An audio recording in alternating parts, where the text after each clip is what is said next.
Six-pack Lapidat. Welcome to the King of the Lifts European Championship preview show. Originally, Jason Tremblay from the Strength Guys was going to come on, and we're going to do division by division breakdown. My man got sick. It is what it is. 'Tis the season to get sick, I guess. And but we have Chad Dolan from the Strength Guys stepping in. You want to give just a quick background on yourself? You're a coach from the Strength Guys? Yeah, so I actually started working with the Strength Guys about 2 years ago. Prior to that, I had my own thing back in 2014. Started online coaching. Before that, I was in-person personal training, group fitness. I was in college, so I also did club sports coaching and stuff. And I got connected with Jason through Ben Esgro. Oh, yeah. And got connected with Ben Esgro through Mike Zordos, who I studied under for my master's degree at Florida Atlantic University. Did some research with him on powerlifting and making muscles. So, it was just the perfect storm of meeting, everybody. When you're in exercise science in college and you're on the internet, you see these names. It was just really cool to be able to work with those guys and eventually stand with them as equals on some occasions. Yeah. So. And the Strength Guys really are, when you look into the background, I don't know how they do the auditioning process, but it seems everybody's got a PhD, master's, or like, holy smokes, man, powerlifting is at a level, this is not bro science anymore. No. You guys are well educated, my friend. You're not just reading an article and watching a YouTube video, taking templates. You guys have done your homework, literally and figuratively. Yeah. Right? Yeah, I spent 10 years and, tens of thousands of dollars on college education to crack the code of being bigger and stronger. Yeah. So same with those other guys, Yeah, 10 years. How old are you? I'm about to be 29 in a couple weeks. Oh, shit. You must have spent a lot of money on moisturizer too, my man. You look young. I thought you were young. Just when you said 10 years, I'm like, they start you young in the Strength Guys. What the shit? They're taking apprentices at 10 years old. You look young. Good for you, man. Good for you. Appreciate it. So we got the European Championships. I think it's important we do it. I know previously when the World Championships for Sweden rolled around, I had a few Europeans actually pull me aside, and justly so, be like, hey, heard the preview show, and a lot of Europeans listen to King Lift's preview show.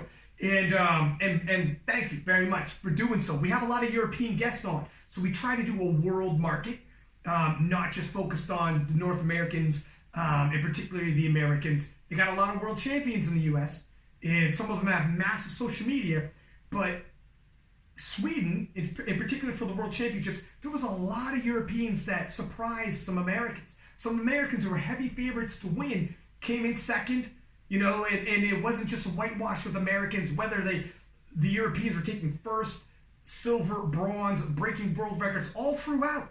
And some people were messaging me being like, who the shit are some of these people? And some of the Europeans were like, hey, you kind of slept on a bit, huge chunks of Europe leading into your preview show. So I was like, fair enough. And so I'm going to up the content for Europeans. And it's going to start with leading into these European Championships, interviewed a bunch of Europeans first off. But we're going to do this preview show. We'll go division by division and talk about some of the heavy hitters, talk about some of our picks, maybe some people to look for at the world level, because some of these people are returning world champions and world record breakers. And then when the next World Championships rolls around in Belarus, hopefully there's not as many surprises for people tuning in. Because social media is not as big as some of these nations. Yeah, and if I was one of those, best kept secrets of powerlifting, I might be a little, hey, don't let the world know what I'm capable of. Yeah, but, that's true. That's true. Here's the thing. When it comes to scouting, you got dudes like Jason Tremblay. First off, his freaking scouting report he sent me reads like a CIA document. This dude has years of data on some of these lifters he sent to me in a file, and he's like, oh, hang on a second, and he sent me a second file, here's a more updated, you guys don't play. When you're not rolling into a competition well, let's just see what happens that day. You broken down percentages. I'm sure you've seen in the back end, but this is a freaking comprehensive dossier I got sent to my Hotmail. I was afraid to open it. So laying low, and I know we have Matt Gary on for some of our preview shows. Laying low for the coaching staffs, tough, because you fellas take your job seriously. As we just said earlier. But laying low in terms of, here's what my concern is, like, if some of these people don't get the exposure they deserve, I'm like, I want to give them that exposure, like they deserve it. Right? Yeah. So I'm glad we could do our part, because some of the Europeans are like, hey, man, my English isn't great, but it ain't that bad neither. Get me on. Let me tell my story, or at very least, let me hear my name, because I'm in the hunt. So here we go. We're going to start off with the gentleman. And I think we're going to take it lightest to heaviest. We'll start with the smaller gentleman. We have, it looks like Eastern Europe is represented here. We got Poland, Russia, and Bulgaria. Now, I don't recognize the 50. This is the 59 kilo class. We're only going to do the open. If you have anyone that you think we should keep an eye on or mention in the juniors, but in this recording, the juniors have already started. So it's probably easier just to keep the eyes on the open, just for the sake of, I think I'm going to drop this podcast tonight, but the juniors have already started, so it's probably easier just to keep it open. But in terms of the gentlemen, I recognize Darius from Poland. I recognize at the World Championship level. I've seen him medal several times. Strong lad. And I'm going to consult Jason Tremblay's notes here, which are mad thorough. Yeah, two-time M1 world champion. And we have coming off the world champ. So the other, it's basically a battle of Poland, and if I'm not mistaken. Who do you pick yourself? Are you leaning towards? I'm probably going to lean towards Darius, because he's the gentleman that I know about the most. Yeah. That and, a lifter like Darius, you said I'm young, or I look young, but, Darius has been competing since 97. Yeah, that's I was going to kindergarten when he was competing. Yeah, so he's born in 78, and here's the funny thing. I think if I'm not mistaken, and he's a little dude, man. He is like a little dude, and at the IPF World Championships, his profile for interest read women. It was something funny like that. He's a funny little dude, but I think he should have this on lock. He's got international experience. He'd be my pick. I think I'm going to go off of Jason's 59 kilo really is in my class in terms of, there's only 4 lifters. So you're not going to go veer too far off. I believe the other pole, sleds, is going to come in with the silver medal. And according to Jason, at least, Makamurov from Russia is a solid bronze medalist. And are you probably leaning towards the same? Yeah, I mean, if you look at the numbers that we could get from open powerlifting and stuff, like the gap between Darius and sleds and Makamurov is, tens of kilos. It's not a few here and there. Yeah. So barring any, go for broke, which you shouldn't need to do when the separation is that wide, and just miss a lift or have a catastrophic mishap on the platform, it should be pretty much set that he'll come in top, and then the guys will have to fight it out for second and third. Now, it gets a little more interesting in the 66 kilo. In terms of, we have, fresh off of the Swedish bomb out, and this was a heartbreaking bomb out for Sweden, Eddie Berglund, who is an absolute monstrous bench presser, and probably heavily hated on Instagram for it. But he is Flying Eddie the Eagle, has a phenomenal bench setup and a monster bench, and was expected to do big things at the World Championships in Sweden. He was one of Sweden's big guns in the open. I know the Swedish Federation was actually thinking he will be the first male to win a World Championship for Sweden. There's a lot of pressure on Eddie. Went out there and he bombed out of all things on the bench press, in which he is a bench god. Very uncharacteristic of Eddie, and he is looking to rebound, and he's looking to do so at an international level, the European Championship. You can't rewrite history, but it's going to take the sting off of 2019 if you could do so. However, from France, he's got a Greek name. Don't let that fool you. He's on the French team, and he's a coach, and he's well versed. I don't want to butcher his name here, but last name Tyrannidis. Super nice guy. Met him in Sweden himself, and I've been following him since Sweden. And some of the numbers he's posting up, he's making fast gains. I'm expecting his old mark to be pushed quite a bit by now. From what I'm seeing, I don't know how much weight he cuts. He's not a small 66. I'll tell you, he used to be a 74. Meeting him in real life, he looks like he's still a 74. So his training to competition numbers might veer. I don't know how much this weight cut takes out of him. But from the numbers I'm seeing in training, Eddie's got a battle coming for him. What are your thoughts on this? And that's what's interesting is, like you mentioned, this is basically a redemption meet at an international level for Eddie Berglund. So you have someone that has the capability to stand toe-to-toe with people, in the 74s and 83s on the bench press. Yeah. That's a razor's edge. Like, if your bench press is that good, his bench press is 213.5 and his squat's 232.5. Like, when your bench press is that good, like, that's a lot of weight above you, and any funky thing that happens at the wrist or the elbow or the shoulder, it goes from feeling light as a feather to feeling like it's a ton of bricks. So there's the margin for error there. Like, he's got to be very careful, because that's really what's kind of staving off Tyrannidis from overtaking him, is that huge 40-kilo gap in their bench press, because they're pretty much equal on squat, and then Tyrannidis has, almost 30 kilos on his best competition deadlift compared to Berglund. So it's going to come down to that redemption in the bench press to, I think, secure that first place win. I mean, hit the nail right on the head. At 213.5 for a 6 kilo lifter is ridiculous.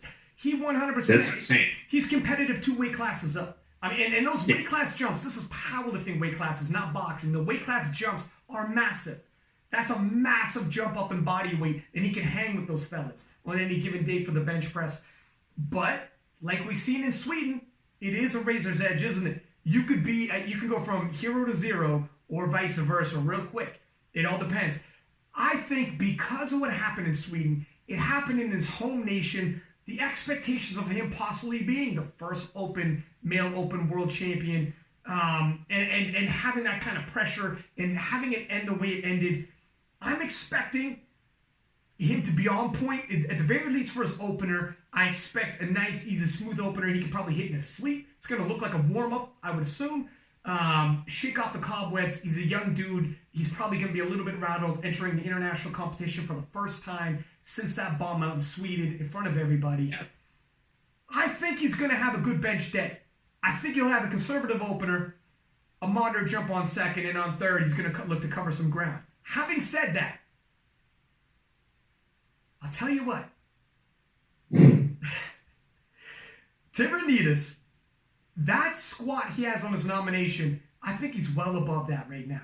From what I've seen in competition, I don't know what he cuts for weight. But from what I've seen in terms of his training, I think he's going to rattle some people with where his squat is at.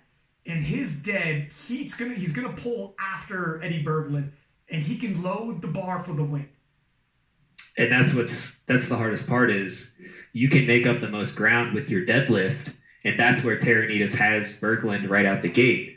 So, if they're doing their job and they're, putting the right weights on the bar and assembling their total as they go, and, like we said, Berglund, he makes the right calls and stays ahead, that might push Tyrannidis to have to pull something or take a chance and pull something big for the win, which could work out in his favor, but, it could just as easily work against him. And that's not to say, like, we also can't just write off Colbin either, because to date, he's got the best competition deadlift out of the 3.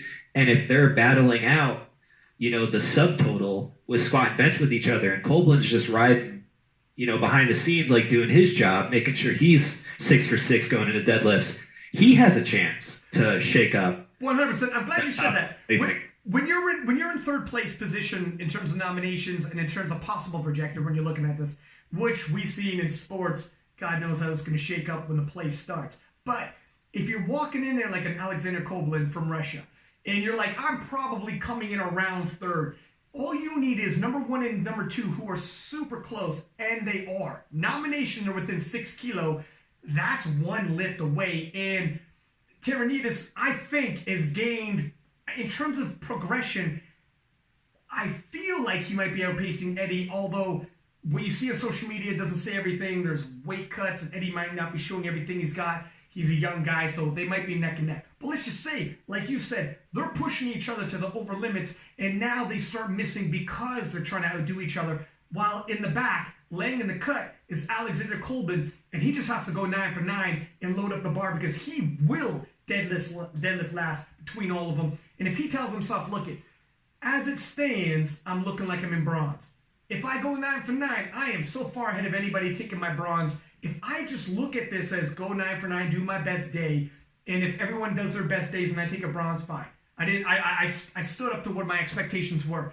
But if I just hold a 9 for 9 serve, and these fellas start missing lifts ahead of me, that door swings wide open. He just doesn't want to get pulled into the fray and start trying to punch his way up, and that's when you start missing lifts.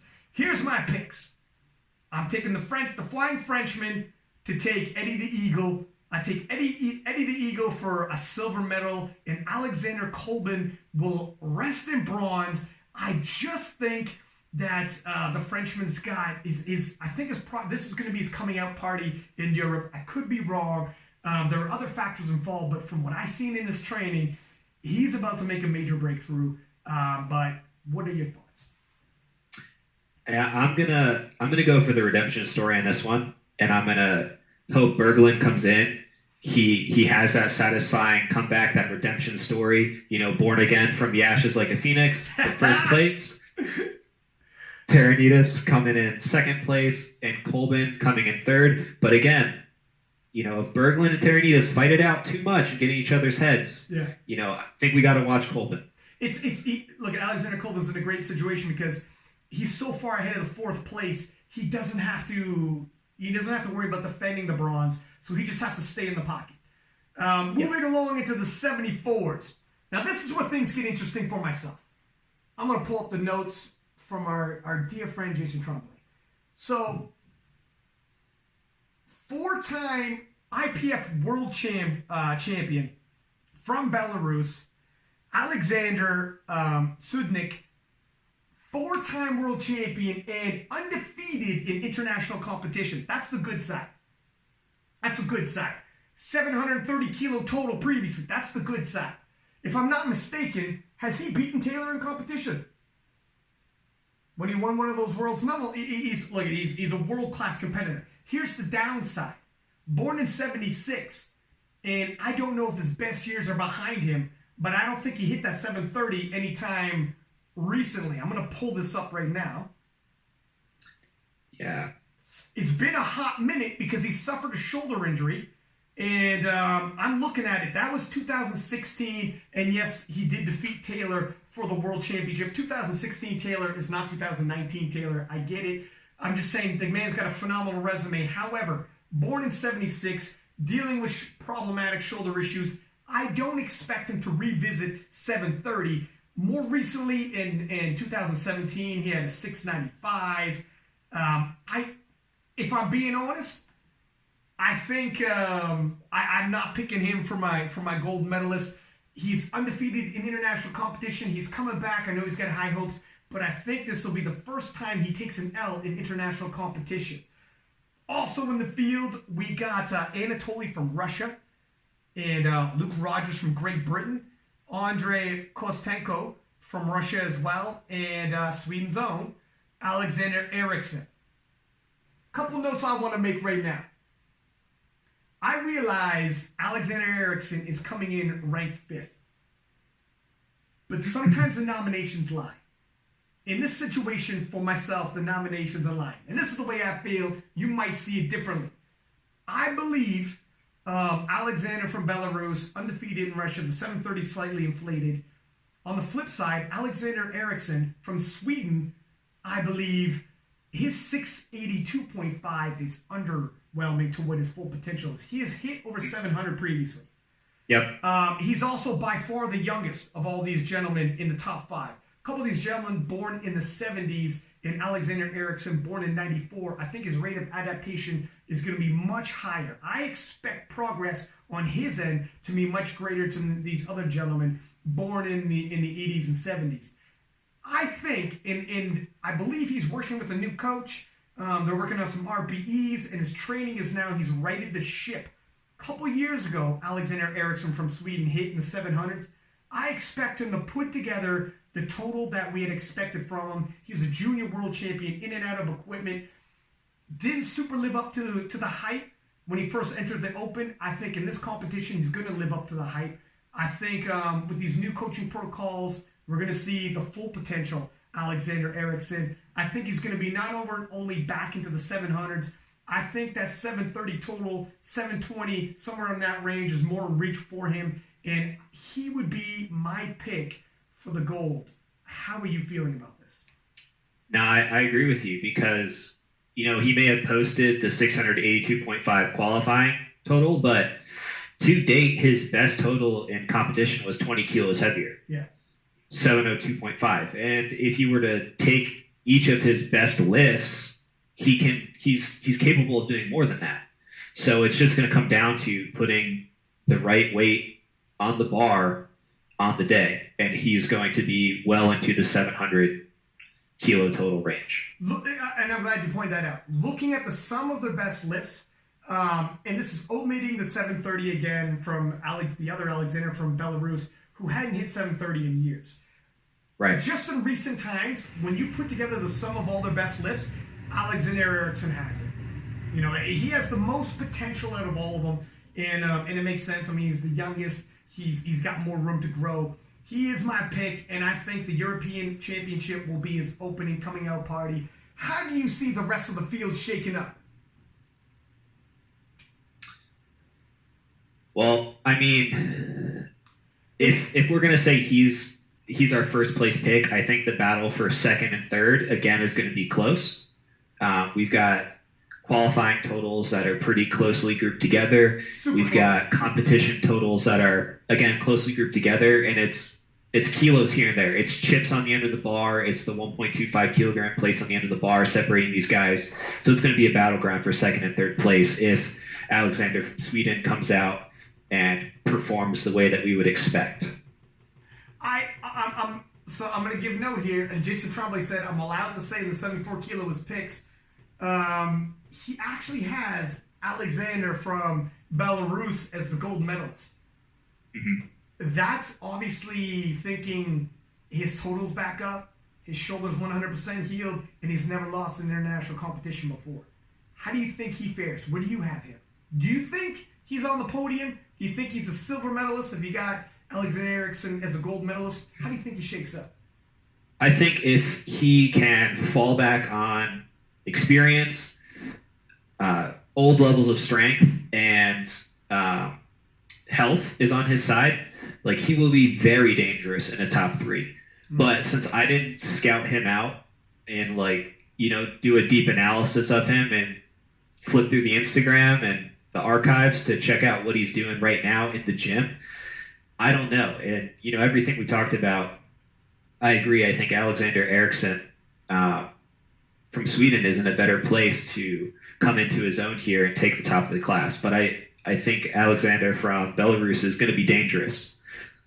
I'm going to say Alexander from Belarus for silver and Anatoly from Russia in bronze position. And with Alexander Eriksson putting together this competition that we all think he's capable of and announcing himself in the Open.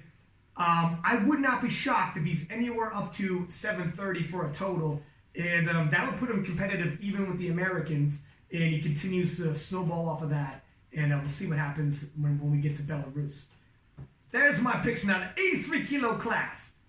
Things are looking, and here's something else to be said. The Swedes are so strong these days. It seems like Team Sweden has made huge strides in the last couple of years. I remember when I first started commentating for the IPF 2016, you had some Swedes here and there, but almost every weight class now we have Swedes breaking world records, taking medals in the hunt. And for the 83s, Eric Carlson, who took the IPF world record away from King of Lift's co-host Kafwi in the... Oh, we just lost. Hold on a second. We lost Chad for a hot minute. Things got too hot. He had to step out. Maybe I'll hang up and give him another ring. All right, so picking up in the 83s, we definitely got a battle here. So a couple guys right off the top. Cheeto Noli from Norway, I believe he is the junior world champion and won it with a monster deadlift. His deadlift, 326 kilo, I believe broke the open world record, since been broken by another lifter in the field from Sweden, Eric Carlson. Two monster deadlifters in the field. Now, Cheeto Noli, in terms of deadlift, 100% world class, one of the biggest deadlifters we've ever seen in the 83 kilo class. Obviously, when he broke the record.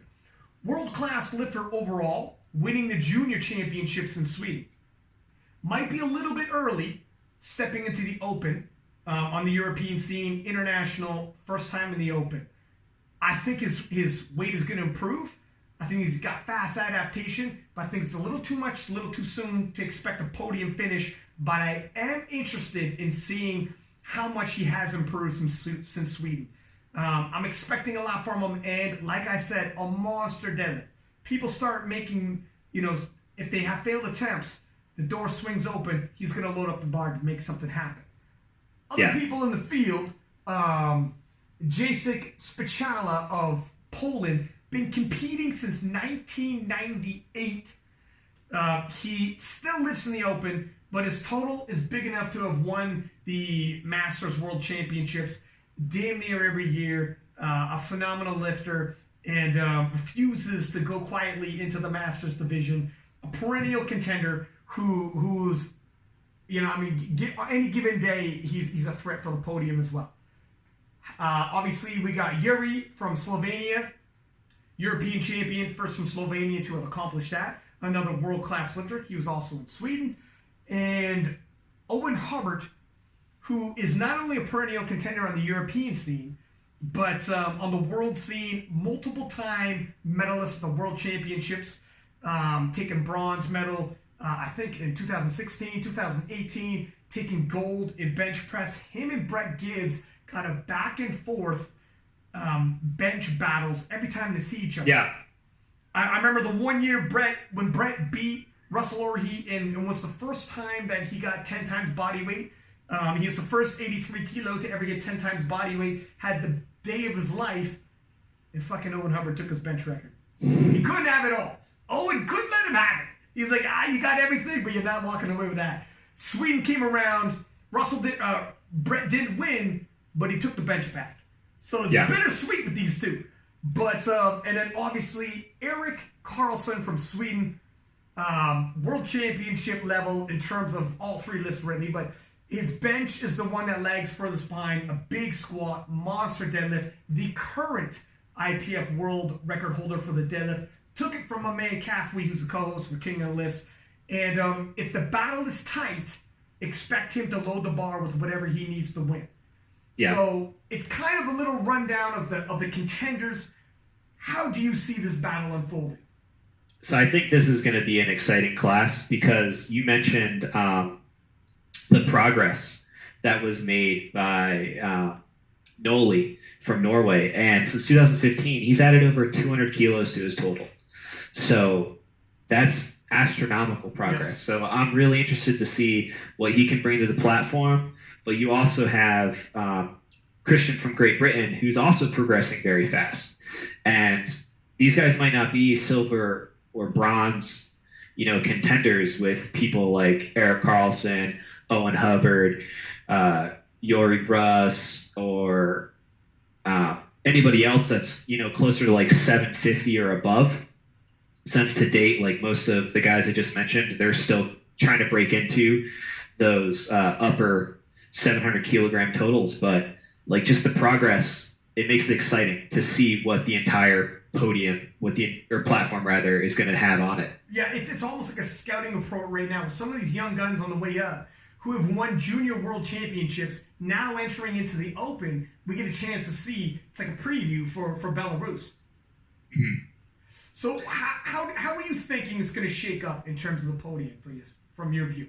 Or because I know you got a couple people on your coaching services in there. So can you give your 83 kilo picks? Because I can. We're just gonna watch the competition. All right. So here's my pick. I'm really excited specifically to see the bench press battle. You know, where does that chip or token get moved to with this competition? You know, with Owen having the opportunity to kind of reclaim it. So I'm interested to see that. And I wish all these guys the most success on the platform, whether they're on the TSG roster or not. But since we do have some guys in this class specifically, you can't pick favorites. I gotcha. So let me tell you guys how I see it shake up, because I have no horse in this race, and so here it is. I think Owen Hubbard absolutely, if he's feeling good, he's going to look to chip and take that record from Brett. Brett, when he took the record in Sweden, made a point of posting and saying, "No record, Owen," and made like rub salt in his wounds, being like, "I got my record back. I'm still the bench goat." So it is a rivalry, and look, it's a friendly rivalry, but it's a sporting rivalry. And if the opportunity is there and he's feeling good, I 100% expect Owen to load the bar for that record. A chip is also nice because Erik Karlsson might be able to also take a chip along the way. He's a world record holder in the deadlift, and it might be needed. This is going to be, I expect, an extremely tight race. I think it's going to be between Erik Karlsson and Owen Hubbard, and Karlsson's got the bigger squat. Owen's got by far the bigger bench press. So we're going to have Erik Karlsson in the lead on squats, and then very quickly Owen Hubbard's going to catch up on the bench press, and he needs to build a big enough jump on his bench press that he's asking Erik Karlsson to load the bar with something he's uncomfortable with. I've been watching some of the training videos, but none of these guys are posting enough to give me a full feel on where they're at. I noticed. And I wanted to see, like, where's Erik Karlsson's deadlift? I know he's got a monster deadlift in him, but he hasn't been posting enough for me to gauge.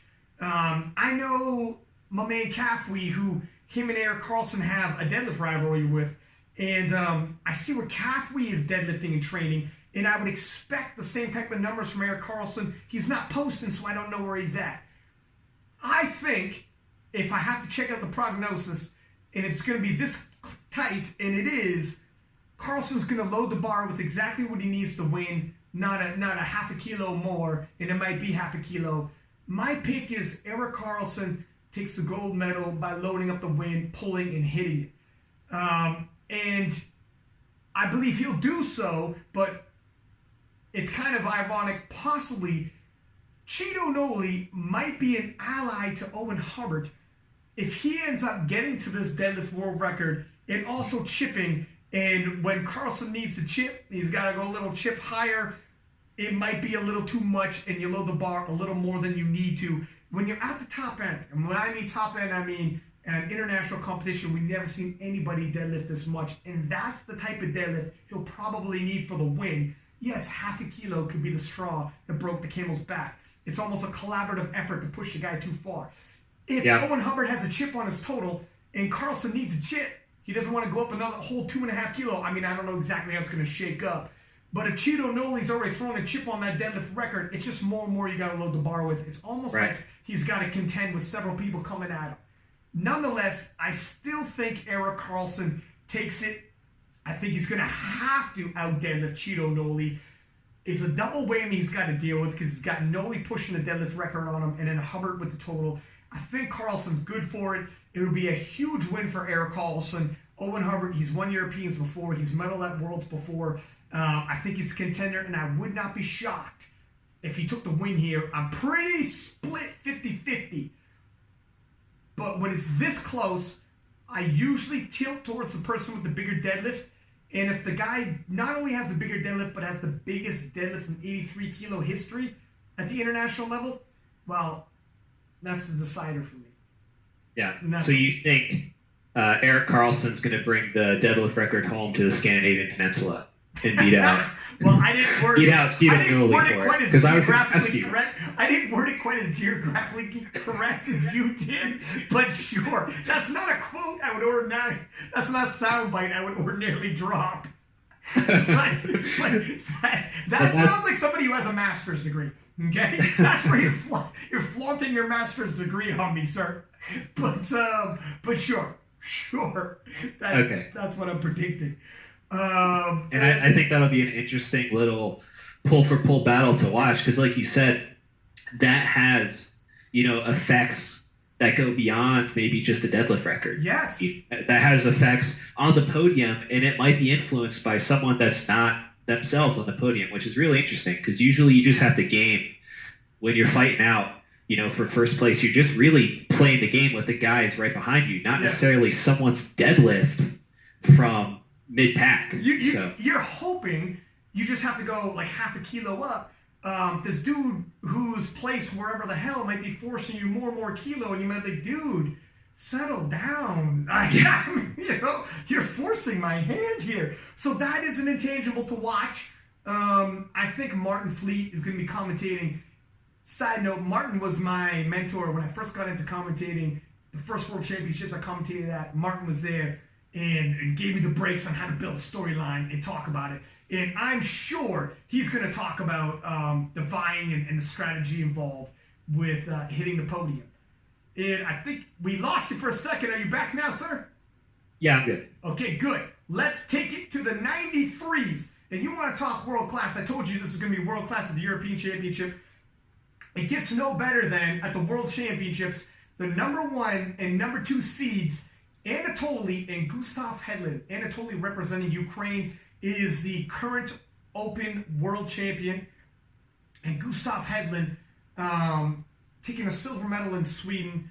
He was talking about, on the time we had him on a podcast just last week, all the hype and the pressure.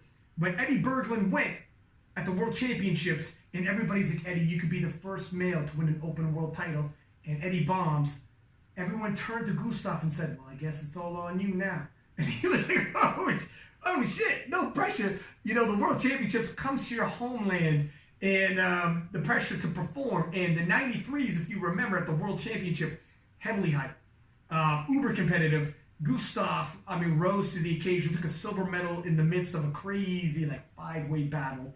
And once again, to win the European title, he's got to beat the defending world champion. Anatoly is an absolute beast at the international level. The last European Championships, he had an 850 kilo total. Almost a year later, so that was last November, in June, he hit 852.5 to take the world title. Did he improve just 2.5 kilo in that time? Bet your ass he did not. He just loaded the bar with what he had to win. How much better is he? I'm not sure. It's been a year, and he hit 850 a year ago. He's born in 96. He's a young man. What is he capable of if he hit 850 a year ago? If I'm looking at this for the 93 kilo battle, and if you're looking at the numbers here, he's going to take the squats, and Anatoly's going to take the squats. Gustav's going to take the bench. And then once the deadlift shake up, they both have the exact same deadlift. Neck and neck with the deadlifts. This is literally going to come down to the very last pull. And in terms of handling, this is a battle that will come down to handling. This is as close of a 50-50 split as you can have. When both guys are going to be this neck and neck, and their deadlifts are the exact same. And it's going to come down to the deadlift. It might be the toughest battle to pick. Yeah, the biggest separation between those two guys is going to be the squat, with their best competition lifts being separated by 20 kilos. Bench press is 7.5 kilos, deadlift's dead on. So as long as if the squat goes as you might expect, Anatoly, I would expect to come out on top, with Gustav coming in for the silver, just because that margin on the squat is 20 kilos, which is pretty considerable. Then there's a lot you can gain from a deadlift pull when you need to, but 20 kilos. That's a lot on a bar. Now, here's one variable that I'm not sure how this is going to come into play come to game day, but Gustav Hedlund has shaken up his training. Him and Eric Carlson have both shaken up their training. And judging by the videos, it's gone very well. And he thinks it's going to make a pretty big difference. He feels very confident. And this is the training since Sweden. And in Sweden, he took a silver medal and looked fantastic. He went 9 for 9 that day. And he's looking super strong in training anyways. And I know he's shaking it up. He shifted to RPE. He's alongside Eric Carlson, who also has had, in terms of training, I don't know how it's going to transition into the competition, but it's looked very good. However, going into this, given Anatoly's international competition results, and obviously being the defending world champion, the defending European champion, I do believe he's going to be the favorite. But I think the battle's close. I think it might be closer than it was in Sweden. Anatoly is notorious for not posting what he's doing. But if 850 last year was possible, I got to think 860, 865, maybe even 870. I don't know his rate of adaptation, but if pushed and all cylinders are firing, I think it's there. I don't think Gustav on his top end, I think Gustav might have an 850 in him. 860, 870 might be a little much to expect after Sweden. He had a phenomenal showing, and he wasn't an 850 showing in Sweden. He went 9 for 9, perfect day in Sweden. He wasn't 850. I think that might be much to say 860 now. Maybe 850 now, but not 860, 870, which might be Anatoly's top end. If both of these guys show up 100%, I'm leaning towards Anatoly. But mark my words, if Anatoly has another 850 day or another 852 day, and he doesn't have the hypothetical 860, 870 if he needs it, Gustav is close enough to take him. If Gustav, I believe he's capable of now matching Anatoly's previous bests. We have to see if Anatoly is good enough to beat his previous bests. It doesn't always work linearly in terms of your results. We know this. It doesn't always keep going up. What are your thoughts on it? I'm right there with you. Yeah. If they have the best days and they show up and they are capable of, like you said, best case scenario, projections, like what we expect, then I think there's going to be a little bit of a gap. Mm-hmm. But, if it's not linear and it's not exactly what we expect, it's going to be a fight. Yeah. And I also think Ashley Liston from Great Britain, fairly solid bronze medal, and he's looks like he's too far back to push either of those gentlemen. So he's looking to defend the bronze medal, and I think he should be able to do so to round out that. Now the 105s, the battle of the 105s, my friend. In terms of the men's, I think the 105s is probably the one that you want to watch. You're going to see the biggest battles from. Emil Norlund, who is as typical a Swede as you're ever going to see. Blonde hair, blue-eyed, chiseled, good-looking kid that belongs on a poster. He is a typical Swede, junior world champion, and looked all types of strong, charismatic, and the man to beat in Sweden. Some Swedes live up, some Swedes did not. My man lived up in spades in the juniors in the 105s. Now entering the Open. He is the nominated lead. However, he's got stiff opposition. 1 through 5 in the 105s is deadly. Joshua Greenfield, coming in 5th in nomination, is an IPF world record breaker in the squat and as dangerous as they come as well. All these guys are world class. From 1 through 5, we're talking world records, world placings, right up in the hunt. Sam Watt, who born in 1970, do you know if that's a typo? Because listen, Sam Watt, if you follow, look, he's been competing since the 90s. If I'm looking at Jason Tremblay's scouting, he's been competing since 1991. That is before almost every single one of these guys was born. I guess the Belarusian was a year old, but it's before everybody else. It's before all the top 5s that we're talking about were born. He's been competing since 91. So I guess 1970 is not a typo. If you follow this guy on Instagram, he's turning 50 next year. The guy looks diced. The guy is made out of black marble. He looks like he's 35, not pushing 50. He's the current 105 British champion, went toe-to-toe with Joshua Greenfield, who's an IPF squat world record breaker. They had a fantastic battle. I can't wait for the rematch here. But Sam Watt, this dude is the next David Ritz. How the hell is he turning 50 next year? It's insane. I told him I got to get you on the podcast. He's a bodybuilder, like a world champion bodybuilder. So anyways, I mean, the guy's a physical specimen. He's a freak if you see him.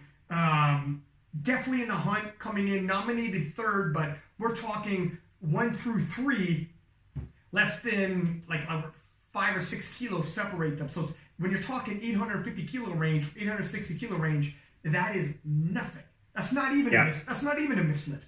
That's a misload. that's a few world records. That's absolutely nothing. And then you got Mikhail from Belarus coming in with an 845 nomination, and then obviously Joshua Greenfield, who I'd spoke about before, who's a fantastic squatter. What are your thoughts here looking at these gentlemen?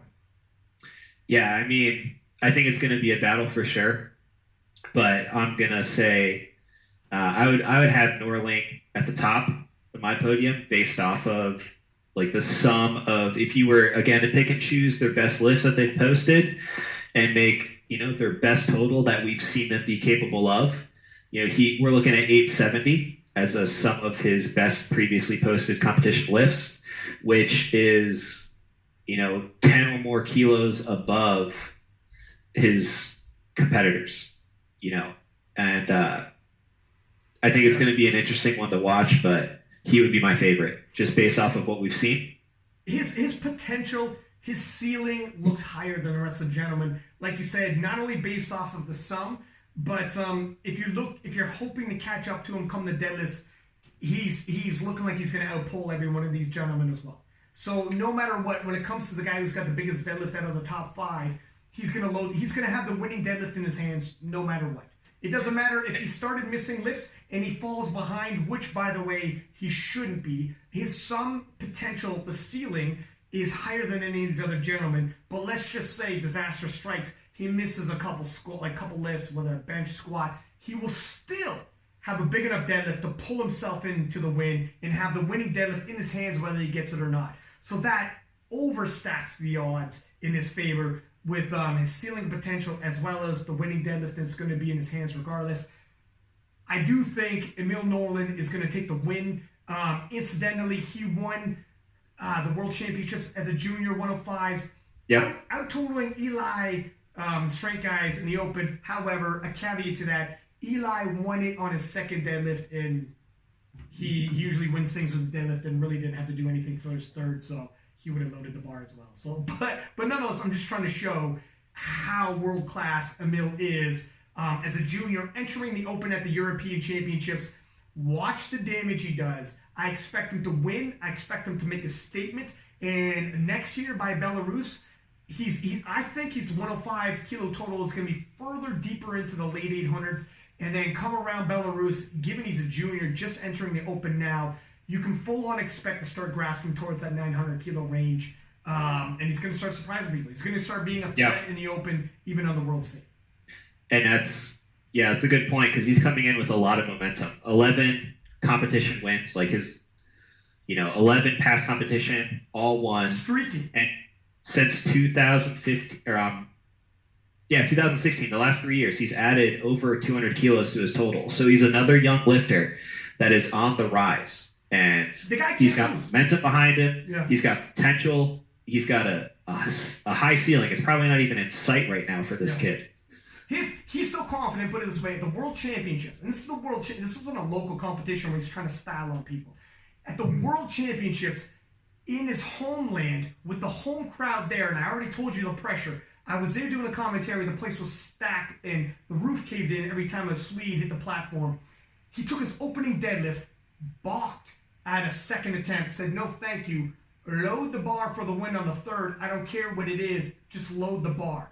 I'll maintain my strength levels on my second lift for the third because I'm going all in, all or nothing. I'm going out on my shield. Some people say it but other people are willing to gamble everything. He doesn't know what everyone else is doing, second, thirds. By the time he deadlifted again, the competition was already over, and it's already too late to undo what you did and the decision you already made after your opener. Loaded the bar, smashed his third, smile ear to ear. The crowd went crazy, and he took the world championship. That's a guy who's confident. Confidence that was bred off of an 11 competition win streak. 3 years, 200 kilo. The stats are staggering. The guy is just rumbling up the side of the mountain. Where his mountaintop is, like you said, God knows. We're going to find out probably in Belarus. I don't even think we're going to find out here. He'll do what he has to win. But and I do think he's going to be pressed, but I think he would be the favorite to win. What do you feel about the rest of the podium? Do you have thoughts on how it's going to shake up? Yeah, I think we're going to see our Russian lifter come in second. And I think Sam Watt from Great Britain will come in third. And again, this is just based off of our numbers and best lifts posted to date. Not so much of, like you said, we don't know the full extent of what people are doing in the gym. So I try and just look at the posted totals, the posted numbers, and I just know if I was these guys, I would have lifts in my back pocket that don't make it to Instagram, you know? And listen, Sam Watt is heavy on the Instagram. Let me say something else, a couple tidbits. So Sam Watt is 1 kilo on nomination lower than Vladislav. However, Sam Watt began powerlifting in 91. Vladislav was born in 97. Sam Watt was 27 years old when Vladislav was born. Mm-hmm. Sam Watt is from another generation, 1 kilo off. And judging off of his most recent British performance with that win over Joshua Greenfield, an excellent battle they had, judging off of, I mean, the man's been hitting, don't let the 50 years old fool you, hitting PBs. It seems like every time when I'm on King of Lifts reposting, I want to see big lifts. I want to see some big lifts coming out of people. Let's see some excitement. The guy's been hitting nothing but personal bests and just absolutely smashing the weights. I think Sam Watt is going to take the silver medal, not just based off of the total that the nominations, which is close, but based off of the training that I saw. I think he's coming in the best package we've ever seen. Even at pushing, he's 49, he's going to be 50 in 2020. Even at pushing half a century old, Sam Watt is my pick based off of what I've seen there. And another caveat, sometimes you smash big lifts in your training. Doesn't always transpire onto the platform because maybe it's a big weight cut. Sam Watt walks around about 105. There is no weight cut. There's no weight cut. So his training numbers are going to be his platform numbers, more than likely, barring injury or something. And last I seen, his videos are super recent, still him PB, so there's no injury. So Sam Watt is my pick for silver. Vladislav will be my pick for bronze. And I think Joshua Greenfield's going to attempt to take a world record squat, and I think he'll probably have it. Guy's a phenomenal squatter. So you got it. Emil Norland, you got Sam Watt bronze, and Vladislav for silver, is that right? That's right. There we go. And if you're wondering, you and Jason Tremblay also has the exact same as Chad. Let's get into the 120s. And Amandas Palaskas from Lithuania battles it out with Piotr Sadowski of Poland. Pretty tight battle. I mean, the nominations are within 15 kilo. When you're talking about 900 kilo totals, that's pretty tight. When you're talking 900 kilo totals, the percentage is uber tight right there. Having said that, I think Amandas is probably the favorite to take this. He is the defending champion. Just looking at some of the notes here, I mean, he's a monster bench presser. What are your thoughts on these two, the battle between these two? Yeah, I think it's going to be a close one. And again, one thing I think is really interesting is what will the bench press be like for Amandas on the platform with a full meet, since he did 265 kilos in a bench-only competition. So, you know, if we look at his best comp bench to date, you know, in a full meet, he's got a lot of room to grow if he can bring something like a bench only level in there. So I think that'll be really interesting. Yeah. Yeah, I mean, he's a good, he drops a good 10 kilo. Yeah, it depends on how the squat takes out of him. He's going to be behind Pietro from Poland after the squat event, but his bench press, I mean, he's got 30 kilo on the bench press. He's got a world record bench press in him. I don't know if he'll need it, but it is an international competition, so he has the capability of loading up a world record, possibly, if it's there, and gaining a chip, which, if push comes to shove, that's going to force, obviously, in terms of the chips in there. We don't know the nominations, etc., but you might have to go up 2.5 kilo more as opposed to just a chip. So there are some things at play whenever a world record can be broken. Is Amandas your pick for the win for 120? He would be. And I think, just going back to what we were just talking about, the ground that he has to make up on the squat, he can make up with his bench press, and then it might come down to the deadlift. Is the risk going to be taken to the bench press to kind of secure the win if both lifters are a couple kilos away from each other and they both are pulling like 340? It's just interesting because I think it depends on that mid-meet strategy. Like, how is he going to play that bench press? How did the squat go? Did he try and make up ground there so that he doesn't have to be as aggressive on the bench press? Or does he squat what he can, push the bench press with hopes that if it comes down to it, he can kind of edge out Pieter on the deadlift? So I think that's going to be an interesting little fight there. The deadlifts are dead even, so I think you're 100% right. The battle is going to be win or loss in the bench press event. It kind of depends on Amandas. If he has a big bench day, he's good. He can hold serve on the deadlift, just go toe-to-toe on deads and maintain a lead as opposed to trying to pull ahead. But if he has a bad bench day, because we think he's going to be slightly behind in squat, he's not only got to make up that ground and bench, he's got to surpass it. Otherwise, if he doesn't, if it's too tight after bench, he makes up the ground, he's got to not only make up but surpass. If he just makes up and surpasses by a little bit, man, 5 kilo variables are so easy to overcome in the deadlift when you're into the 340 range. I mean, 5 kilo jump, you just open the door wide open. So I don't know if he goes for the world record, gain the chip, but if the bench isn't there and you're just overreaching for the sake of it and you start missing attempts, we'll see. I think the battle's won or lost there, but I think Amandas is definitely the man to beat in the 120. Pietra is definitely going to be my pick for silver. And in bronze medal, I think fairly secure with Maris from Latvia. I think that pretty much rounds up the 120s. 120 pluses, the big boys. Rasim taking a silver medal in Sweden at the World Championships. He's coming in the favorite. I had Ras on the show. That podcast will drop as well. I'm going to be dropping a cluster of them. I believe he's a pretty heavy favorite, pun intended, for the 120 pluses in terms of the gold medal. I think the big man he's 20 kilo, but I think he's got a big squat. He's got a monster bench press. And by the time the deadlifts roll around, I expect him to have a lead. And his deadlift may not be the biggest of the field, but it's definitely on the top end of the field. And I think he's going to be close enough to eyeball what he needs and to maintain his lead and get the win. That being said, 20 kilo spread, when you're talking 940, 920, 20 kilos gets overcome pretty damn quick. 20 kilo in the 900s isn't as big as 20 kilo in the 700s. It's nowhere near as firm a lead. A 20 kilo lead when you're that close to 1,000 can easily shake up. But as is, I'm going to take Ras. And then we got a really tight battle between David Lupac and Rico Martin from Spain, both coming in with 920 kilo nominations, and then 915 from Anton from Russia.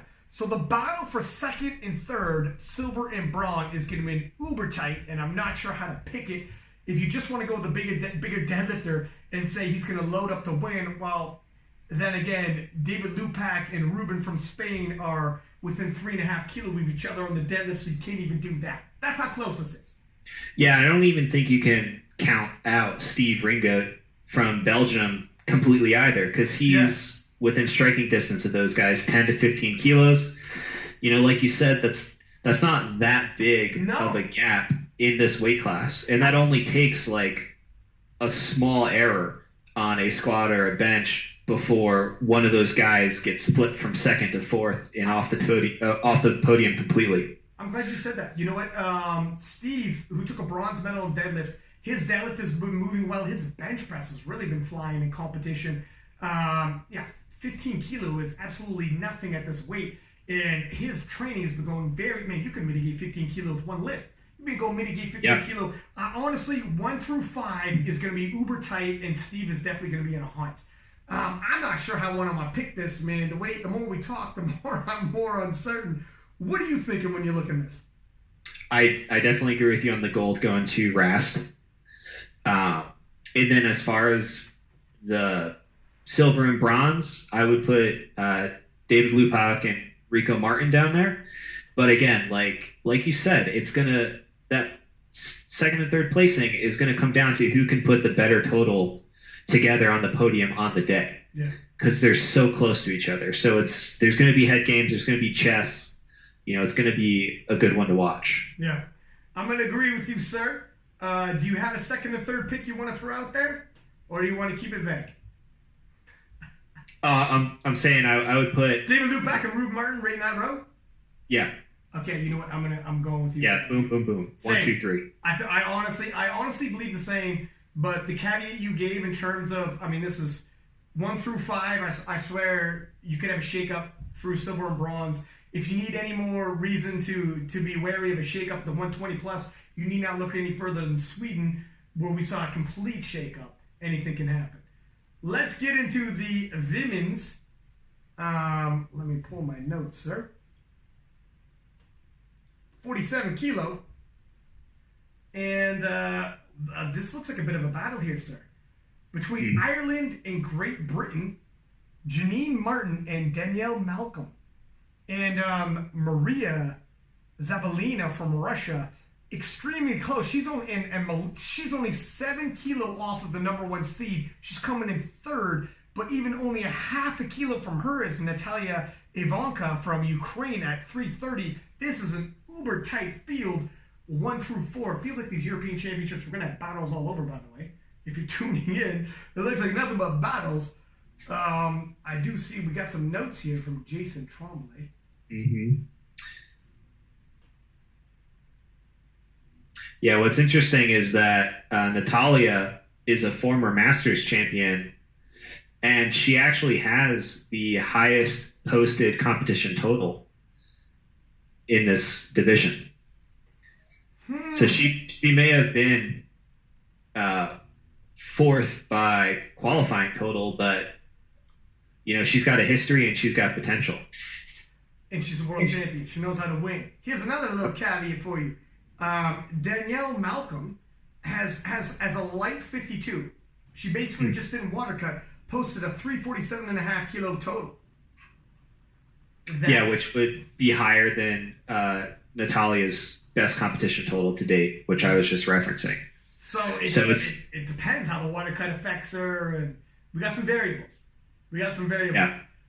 If I'm going to pick, I think I will pick Danielle Malcolm, who had previously the biggest total, born in 91. I think she's good for it.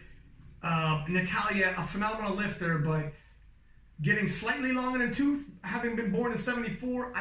I get that she's had bigger totals in the past, but it's usually it works the opposite direction. As the more time that passes, I think this is Danielle Malcolm's era, and she is my pick to win. What are you thinking, sir? I think I would put Janine over Danielle just because of her placing last year, and this being like Danielle Malcolm has to cut to make it into the 47 kilo. Mm-hmm. So, with her total of 347 being in a weight class above this one, how much is going to come with her to this platform? So I would say Janine Martin for 1, Danielle Malcolm for silver, and Maria Zabalina for bronze. That would be my top 3. I think I'll take Janine for silver and Maria for bronze. I think the way it laid out nominations, how we'll see how it shakes up. Looking into the 52s, our girl Olga from Russia just refuses to age and go away. I'm going to pull up, I mean, she is ever the competitor. Just want to pull up her results. I'm looking at the most recent. In Helsingborg, Sweden World Championships, she posted a 4:10 total, which was good enough for the bronze. And coming in, yeah, I mean, looking at if she can do, and 4:10 in Sweden wasn't that long ago, and that's more than enough. Then she needs to take the gold medal here. Born in 1970. I mean, she's pushing half a century. And she took a bronze medal at the World Championships. She's my pick for the European champion, the ageless wonder. I think Olga looks like the woman to beat in the 52-kilo class. What are your thoughts there? I mean, I also want to point out that she is currently the defending European champion, correct? Yeah. Current European champ, two-time world champ, 20-year history on the platform. I'm going to have to go with her as well. She's got the strength. She's got the potential. She's got the experience. I would put her at the top. Here's one thing. So last year she did at this championship 390. At the Russian Nationals she did 400. In Sweden World Championships she did 410. She's 50 years old. It's going to be hot cold. We've seen hot cold from her. She's my pick, but if it's cold, these girls are going to, Dekkers and Rico from Netherlands and France respectively, are close enough to push her. And Seppa from Finland is also going to be super close as well. Close enough anyways to do some damage. It depends. If she comes in a 390 kilo total, it may not be enough, especially with Dekkers from Netherlands. So we'll see which Olga shows up. At 50 years old, you're a little bit more hit and miss. She's going to have experience on her side in terms of attempt selection, handling nerves, etc. But in terms of injuries and where your body's at, it's a little less up to you and a little more up to Father Time. 57 kilo class. Again, we got a rush. Before we move on, do you think that Dekkers is going to get the squat world record? She's only a few kilos off. Squat world record's 156.5, and she's posted 152.5. Do you think this will be her chance to grab a squat world record? I tell you what, she fights it out. I tell you what, she might need it. She might need it. Here's the thing. Here's where records are good and bad. The record is there. If it's close enough and you get enticed to go for it, all right, well, that chip might be needed, in the long run, bigger picture, forces the other competitor they can't equal you, and they can't go up just by a chip. They got to go up 2.5 kilo when it comes to deadlift, conceivably, if they don't have a world record as well. However, if the world record is there, but let's say it's just 1.5 kilos off your top end that day, but the world record's there, you're probably going to load the bar with the world record because it's so close. It's so close. It's a world record. Oh my God, I'll have a chip, bigger picture. I'll have a chip to play with. It's so tempting when the world record's there. Sometimes it entices a lifter to load the bar just slightly more than they have. When it comes to the top end, when it comes to the very top end, 1 kilo, 1/2 kilo, 1.5 kilos is all she wrote from a good lift and a failed lift. When you want to squeeze out the most. So it's good and bad sometimes. It'll depend on how it shakes up. It is interesting because it can throw off. Now she's just tying Olga, and Olga's got to go up 2.5 kilo instead of tying her on the in terms of the lifts when it comes down to deadlift. And Olga does deadlift more, but she's just got to load the bar more and more if she has that extra kilo on that chip on there. Having said that, I mean, I think she's capable.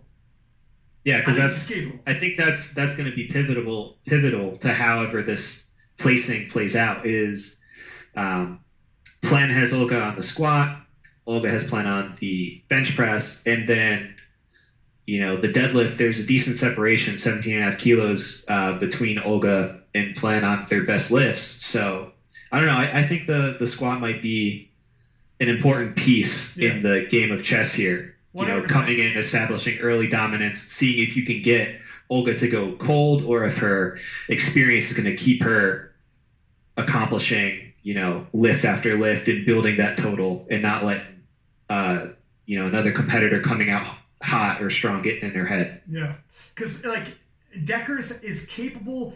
Deckers can beat what Olga had last year at European Championship. She can out-total that, and she has already out-totaled that, and probably out-totaled it by a decent margin now, with her rate of adaptation being much younger. She's 24 years younger. So, and Olga at 50, it's going to be hit and miss. Is she last year's Euros? Is she worse? Is she this year's Sweden? It's a bit of a crapshoot when you're coming in here pushing half a century old, and you're kind of a bit of a hot, cold lifter. She's always at the top end, but exactly where we're going to get. She's still my pick because Sweden wasn't that long ago, and I'm just going to assume she's going to be 100% and be around the 400 kilo range. I think Deckers will probably take a squat row record because I think she thinks she's going to need it. I also think she's going to need it. I think the juice is worth the squeeze. It's worth the risk to get that kilo advantage and get as big a base to stand on, because she's going to need it and load the bar as much as possible for Olga to start missing. But yeah, Deckers is my pick for silver, but she's a strong underdog. And between Finland and France for bronze medal position, I mean, their deadlifts are damn near neck and neck as well. They're both going to load the bar for the bronze medal. And and by the way, they both deadlift the same. How are you going to split that? How are you going to split that? What does Jason say? Well, I think one thing that's interesting is it's been a while since Hannah has competed in this weight class, because she's been at 57 recently. So depending on how she handles the weight cut, that's going to influence the squat and the bench press, which she's neck and neck. She'd be neck and neck with the competitor from France there. So it'll be interesting to see how that plays out. Look at I almost, because I wasn't looking far enough down on the nomination list, but hold the phone, ladies and gentlemen. We got so Naomi Alibert. She's hit in the Arnold Classic a 392.5 kilo total. Now in Sweden, her total dropped. That's actually Jason Tremblay's pick for a bronze medal. If she's capable of 392, and I don't know what she weighed in, the weight class just says light, so she didn't have to cut. Maybe she's got a big cut, and that's why the kilos dropped in Sweden. Maybe in Sweden she wasn't 100%. That's why the kilos dropped. If she's capable of 392, yeah, she's capable of podiuming. And not only just getting on the podium, 392 may or may not be good enough for the win. 390 took the win last year. Mm-hmm. Wow. That kind of shakes some things up. What do you think? She's moving up, whereas Hannah's moving down. So I think that's going to really be interesting in how it plays out. Because there are strong lifters across the board. She was a 47 in Sweden. You're 100% right. So her nominated total, throw that out the window and probably expect the 392 with 400 range. Yeah, so that moves her up dangerously close to fighting out bronze, maybe silver if there's mishaps. And Alibert took the silver medal at the World Championships, so she is a world-class lifter. Holy moly. This is a change of things for me.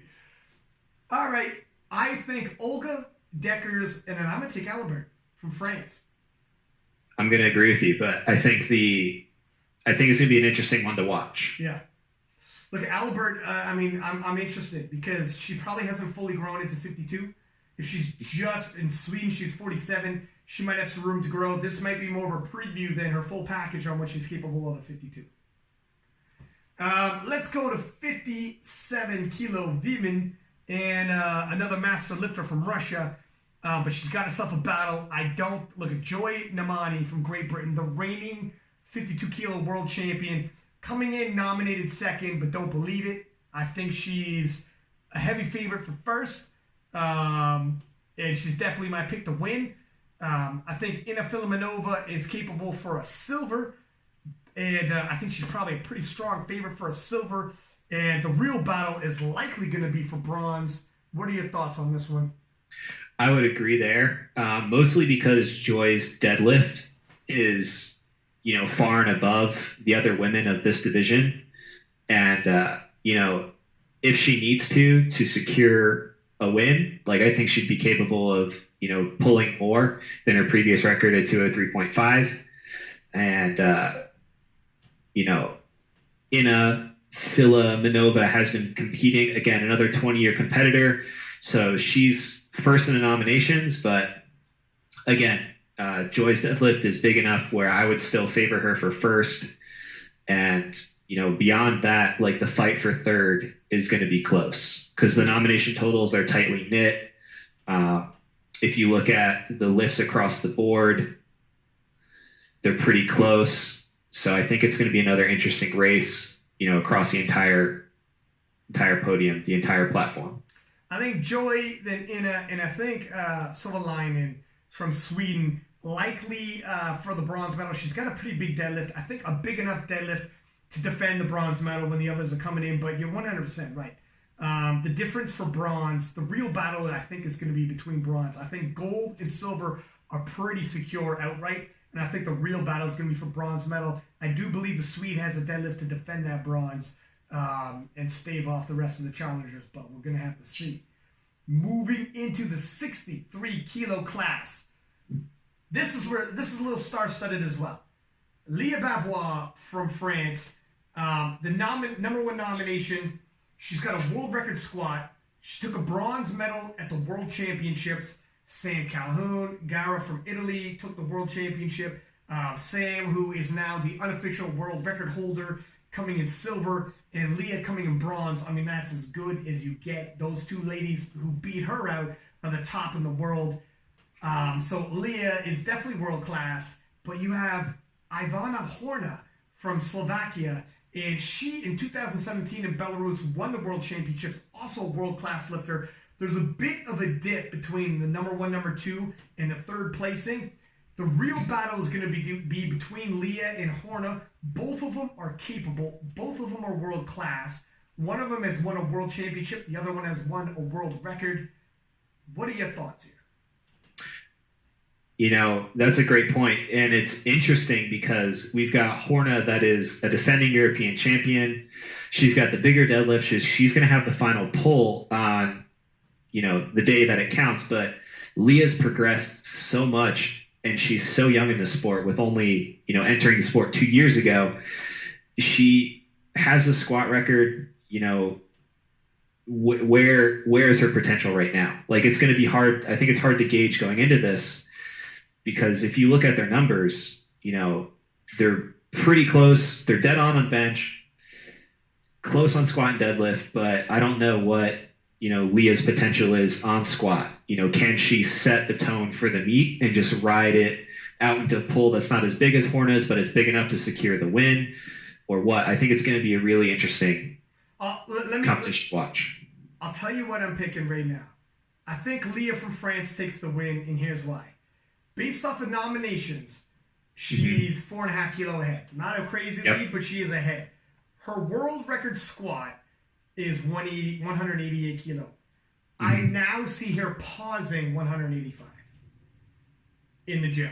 She'll take that for tempo. She'll take that for a pause squat. Any given day, no need to have spotters.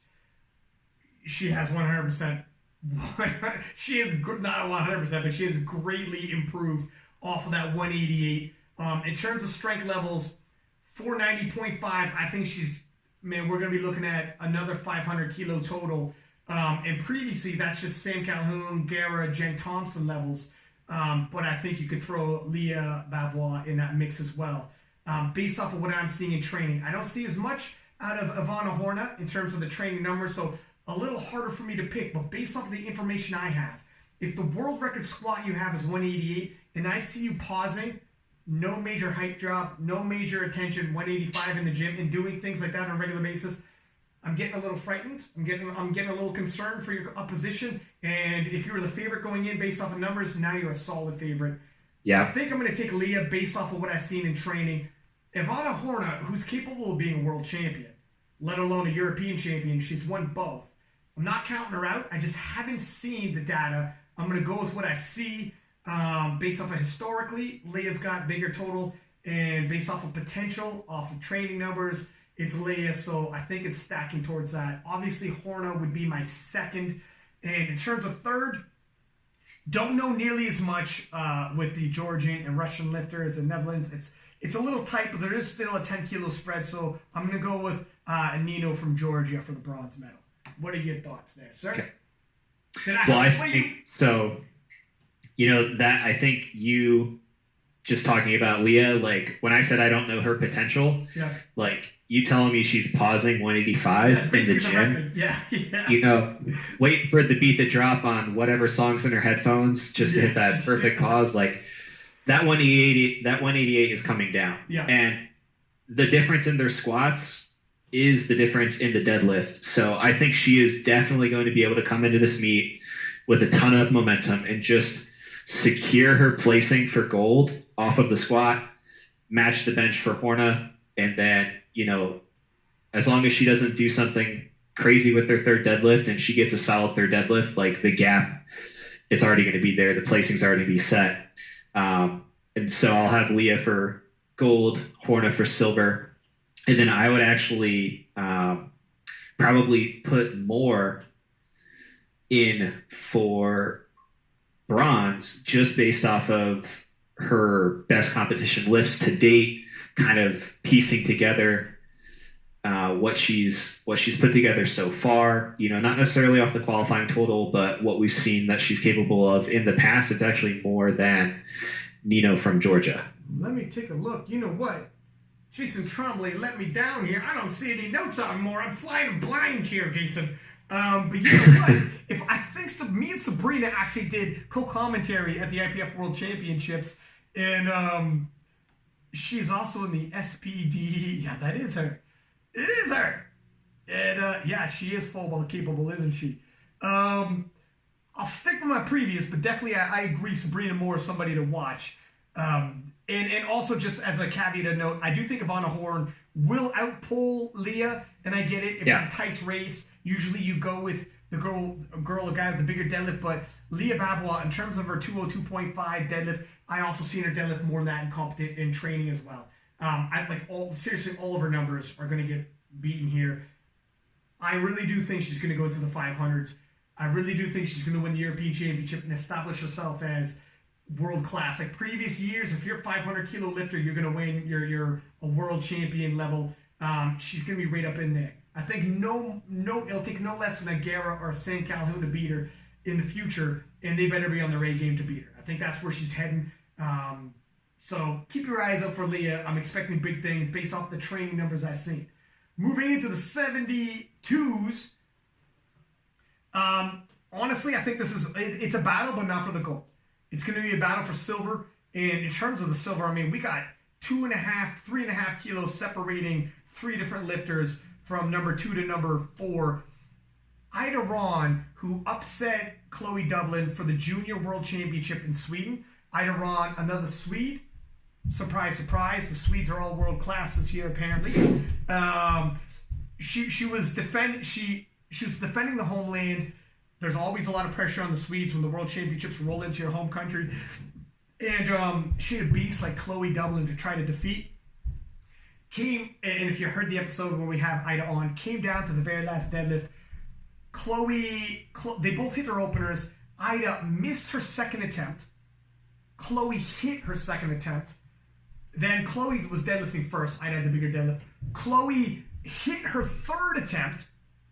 So now the Americans are all but celebrating, and Gaston is all but putting the medal around Chloe's neck because they just watched the Swede missed her second attempt, and Chloe just went 3 for 3 and forced Ida to go up in weight for her third attempt that she missed off her second. So it's ever looking worse, and she missed her second. It looked like on strength. It wasn't just an up down, and she had locked it. She didn't even lock it up. Loaded up the bar for the win on the third regardless. In her home country, all the Swedes are on their feet thinking it's going to take a miracle. And a miracle happened. A huge Titanic fight. Locks out the third attempt. Wins the World Championships in Sweden. The Swedes go crazy. And who'd she have to beat for it? But Chloe Dublin, who was an absolute monster of a powerlifter. So Ida Ron, she's somewhat not threatened here. But I am interested in seeing, this is in the Open. And it'll be her first competition in the Open. She's only been powerlifting a couple of years, and she's already totaling 515. if she can get into the 520s, start pushing it, we're talking podium at the World Championships in the Open. So it's a preview of what's to come. She is a world beater in the Open and super young, born in 97 and just started powerlifting. So the sky is the limit for her potential. So that's why you want to watch the 72s, to see what she's bringing to the table. Apart from that, it's super tight. What are your thoughts, my friend? So I definitely agree. I think Ida's going to be very strong for a gold place finish, but I do think it could be closer, or it could be close between her and Angelina from Russia. I know she's fourth on the qualifying, but if you take a look at her best competition lifts and total those together, it is higher than Ida. And if you go lift for lift down the line, they are very, very close together. Now, why do you think that is? Why do you think that is, that the sum of her lifts, like her best squat, best bench, best dead, equal higher, but her total does not? Is it a temp selection? Is it, what do you think? Her best competition total posted is higher than Ida's. It's 520 versus 515. Oh, wait. Oh, she did hit that. Yeah, you're right. But her qualifying total was only 487.5. So it could come down to... Let me hit this. Wow, this, you know what? I'm going to have to pull up Angelina. Oh, wait a second. Okay, now that I see her picture on the good lift, she was lifting in the Open and came in, let's see here. You know what? I just posted her on King of Lifts with an absolute monstrosity of a deadlift. What do they have her pegged here? I think her nomination is way low. It's fourth. Yeah, she came in qualifying total, nominated fourth, 47.5, which could be, it could be a warm-up meet. Like, she could be keeping things in the back pocket. Totaling that is clearly nowhere near her potential. So I think it could be an interesting battle for first and second. And she hit, look at Angelina hit 520 in Sweden. I didn't realize that was her. You know what? Because the way she was stacked up in the nominations, with such a low nomination, I was like, okay, I'm not even like overly investigating this. Now that I pull her up and I see her profile, I've been posting her on King of Lifts because she has an absolute monster deadlift. First off, her deadlift has gone up. And 520 in Sweden, she was ranked in the top 5 of 520. Yikes, she might actually take Ron. What are you thinking there? What are you thinking there? I think she will be a contender for first, if not very strong second, because she placed second last year to Maria. So I think it would be Ida, Angelina, Maria for the top three. But I think there's a potential for it to be a battle. It just depends on the day. Like you said, the best competition totals are not exactly represented by the qualifying totals or the nomination totals, and that could come down to a temp selection. That could come down to what happens on the day. But I think there's a storm brewing, and it's going to be an interesting fight. And as good as Angelina is with the deadlift, and she's a monster deadlifter, Ron has a monster deadlift herself. And we already know we'll load the bar and pull for the win regardless. She's tight. I'm going out on my shield. Load the bar for first. I'm not defending silver. I'm not defending bronze. Load the bar for the gold. But Angelina, I 100%, you know what? She flew under my radar for half a second. As soon as I pull up the profile, I'm like, oh, snap. She 100% is world class as well. Top 5 in Sweden. And Sweden was so stacked. At 520, ooh. Because it can come down to that deadlift. If Angelina does her job and hits the squat, we can expect it to be heavier than Ida, and then the bench is going to be 2.5 kilos difference, if that. Maybe it's dead on, and then it's all going to come down to that deadlift and who wants it more. And their deadlifts are neck and neck. From what I've seen in terms of Angelina's deads that I've seen her pulling and training, absolutely neck and neck. Yeah, they're both going to load the win. It's going to be who hits and who misses. Both of them could have the winning deadlift in their hands. Mm-hmm. So it's going to be an interesting one. But I think Ida, Angelina, Maria would be the TSG-approved prediction. You know what? I'll side with you. I'm still picking Ron because I do think her rate of adaptation is going to be quicker. And I think she's going to improve off of Sweden. And I think, judging by what I spoke with her, she's got it in the tank. She had more in the tank for Sweden. But Angelina's scary. Angelina's scary good, and she's scary strong. And in her deadlift, I know she's gonna load the bar to win. It is literally gonna be down to the last deadlift. I think I'm gonna go with the strength guys' approved picks as well, with Maria coming in third. But holy moly, is that gonna be exciting when these girls are gonna? She's got another Chloe Dublin situation right down to the wire again. 84 kilo. What are your thoughts here? So immediately, I think it's going to be a pretty close battle for first and second between Zubko and Strick from Belarus and the Netherlands, respectively. If you look at their nomination totals, again, like Belarus, 532.5, which is Zubko. And then we've got 512.5 from the Netherlands with Strick. Like, you'd say, hey, that's 20 kilos. It's pretty decent. It seems to be set right there from the get-go. But if you look at their best competition totals, Strick has out-totaled Zubko by 5 kilos. And that gap widens if you were to cherry-pick their best lifts that they've posted to date, which would, again, favor Strick by 7.5 kilos with a 540 total if we're looking at that as her potential versus Zubko's 532.5. The only thing is, and so I'm well aware, like, Strick is a world champion.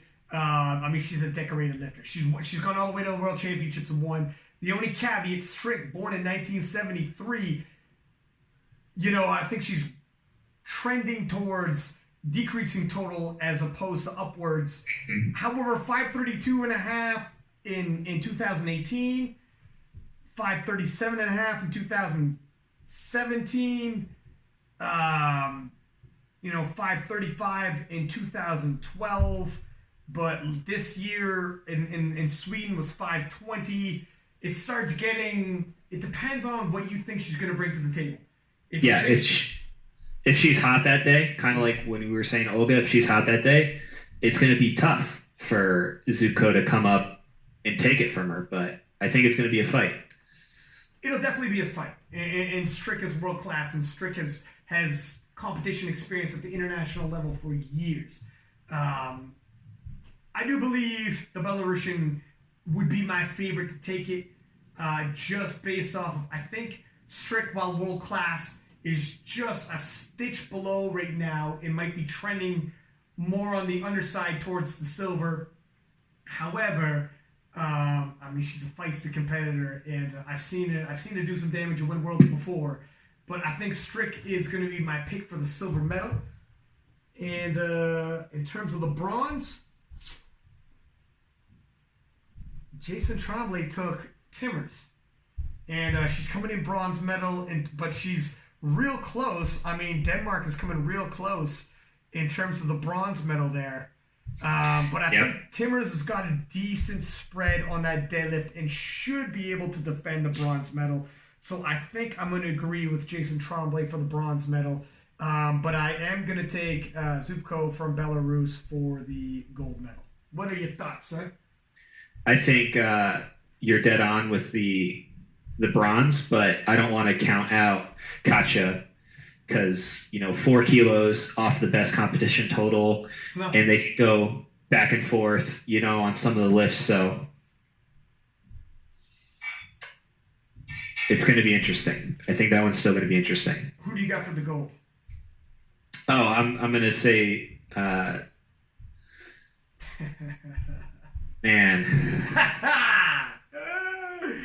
That's a tough one.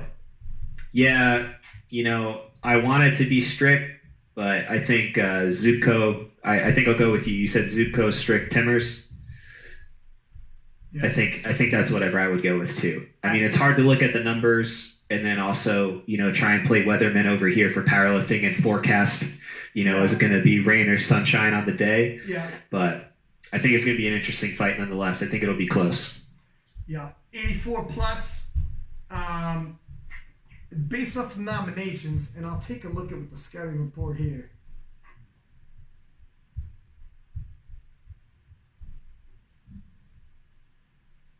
Looks like Emily is a pretty solid. She's the defending European champion. Um, Looks like she's a fairly solid. I mean, we're talking 22.5 kilo spread. Yeah. It's a decent spread. You know, she's young, she's strong, she's only improving. She's the defending European champion. I think she's going to successfully defend her title. The battle looks like it's going to be fierce for the silver medal, though, between Britain and Sweden. Surprise, surprise, there seems to always be a Swede in the mix. But between Britain and Sweden, I think that's really where the battle's going to lay. But I think Mergers from France, or Merger, is probably your solid 84 kilo plus European champion. What are you thinking how this thing's going to shake up? I definitely agree. Merger has a very strong lead and is a very good favorite for gold. And then, like you said, we've got two lifters from Great Britain, Lee Weatheridge and Camille Holland, that are, you know, within striking distance of each other. They've got the exact same. Weatheridge And Lee has a 567.5 from Great Britain total. Oh no, and Holland. Yeah, they both have the exact same total. They go neck and neck, toe to toe, on the squat. The bench press. Yeah, because Holland actually looks like, in terms of her nomination, sandbagged the nomination she put forth, but she's right up in the hunt with 567.5. Yes. Yeah, it's going to be a battle of Britain for the silver and possibly bronze. But, I mean, when you're talking about Leach from Sweden being 5 kilo off, I mean, 5 kilo is damn near nothing as well. Honestly, I'd be comfortable with picking any of these girls for silver or bronze. Yeah, I'm not counting any one of them out. I was just trying to make sure that the listeners know we've got two athletes from Great Britain that are very close together. So there's going to be a fight between those two. And then we've got Emily Leek from Sweden, who is also right up there in the mix. How do you see this shaking up? The only reason why I'm leaning towards Weatheridge from Great Britain. Her deadlift is sizably bigger than Holland, the other Brit, 84 plus. If their totals are the exact same best totals previously, and the deadlift, and we're talking possibly 40 kilo around range difference, that is a sizable difference. If they're both pulling for a position and it's going to be silver or bronze, I'm going to lean towards Weatheridge. But yeah, and it's interesting because Holland is the best squatter out of the bunch, and that's how she hangs with Weatheridge, is that she's got 25 kilos on her in that squat. But like you said, we're looking at 32.5 kilo difference in the deadlift, which is tactically that is crucial for, you know, securing a placing in a meet. So if, you know, something happens and we get a really strong first 6 lifts out of Holland, I think that'll be a really interesting battle for second and third place. Because Weatheridge has the opportunity, she doesn't have to guess when it comes to deadlift. She will load the bar exactly what she needs and not a kilo more to secure silver or bronze. Whereas Holland has to do all her good work earlier in the day, not knowing how it's going to shake up by the time the last pull is loaded. She really thinks she's got to go first. So there's a potential that Weatheridge is going to be chasing Merger on the squat, and that's where Holland, who has them both by 20 kilos, can potentially influence that little battle. If they're also looking and doing their homework on their opponents and looking at how, hey, where do I think I'm going to place? I think Merger is going to be my contender for first for gold. And she might even overlook Holland because she knows, you know, it's going to come down to the deadlift. Well, what if Holland's pushing the early game so much because she can hang with them on the bench press and push them on the squat? You know, it could influence the way that the podium shapes up. What would be your picks? Having said, I do believe Merger from France is going to take that gold. Yep, I agree. I believe Weatheridge is going to take the silver. And I'm gonna take Holland for bronze. I think she's gonna nudge the Swede off the podium, and I think we got France, Britain for your silver and bronze. Britain with a great 1-2 punch, collecting the last 2 medals for the win. I agree, and I think she's gonna nudge Emily off the podium just because I think she's gonna have momentum in that early meet. I hope behind her. Yeah. Because she's the best squatter. She's going to be leading the pack there. Merger is by far the best bencher, but Holland is, in second. So it's going to be a fight, for the bench between Weatheridge, Leach, and Holland. But, I think that squat, and maybe if she can tie it up on the bench press, is going to help carry her through with a little bit of momentum. There it is, my friend. And that wraps up. That's all the weight classes in a short 1 hour and 35. It takes a hot minute to get through these. And this is why we can only do the Open Championships. It's tough to do juniors and masters when people hit me up in the DMs and ask, how come you don't do other people's side, just the Open? Is there any extra little notes that we should be adding, or does that pretty much wrap it up good for you as well? I think we kind of hit it all. We talked about, competition histories, lineages, all that, any dynasties that we've got on our hands here, people that are in striking distance of world records. Do we think that's going to come into play? We talked about 15 divisions, 5 to 7 lifters in each division. We've almost cracked 100 people that we've talked about in the last hour and a half. So I think we've covered it. I think we covered it. Listen, thank you very much. I know it was a last minute you hopping on here. Much appreciated. I tell you what, I'd love to have you back, sir, for some of these previous shows. I would love to be back. Okay, sounds good. Thank you very much, and we will keep in touch. All right. See you, buddy. Thank you.